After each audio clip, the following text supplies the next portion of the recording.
A few months ago, I started a morning routine and it was awesome. I actually was getting a lot more done and my productivity really went through the roof.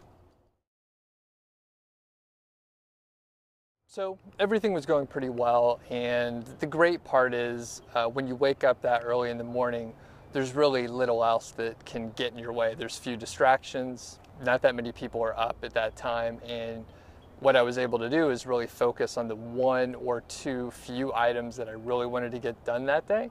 So anything else that happened at work later on, any kind of distractions that I may have just through the day, didn't pull me away from the work that I wanted to get done. So it was really effective and I was getting so much done. It was amazing.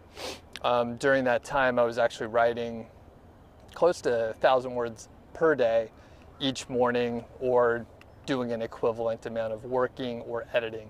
So it was going really well.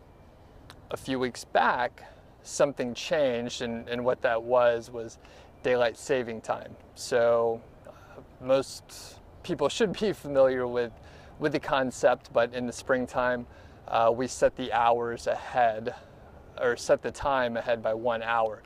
So what that ended up meaning is it was staying brighter at night for longer. So as you could imagine, waking up at 4 a.m. makes you a little bit tired, and I was starting to get sleepy when the sun was still shining outside. It was still bright, and I know waking up at 4 a.m. is a little weird, but going to bed when the sun's still shining, well, that's a little more awkward and actually starts to impact your life in some ways. I decided that I needed to adjust a little bit and find a compromise. If we refer back to the original morning routine blog post that I did a few months back when I first kicked this off, I think a few people were asking if I did this every single day. Do I wake up at 4 a.m. on the weekends? The answer is no. What I found after a few months of doing this was 3 to 5 days a week. If I wake up at 4 a.m. or so, then I'm in good shape for the week. So it really helped quite a lot to sleep in for a couple days and relax. Of course, on the weekends, I'll sleep in.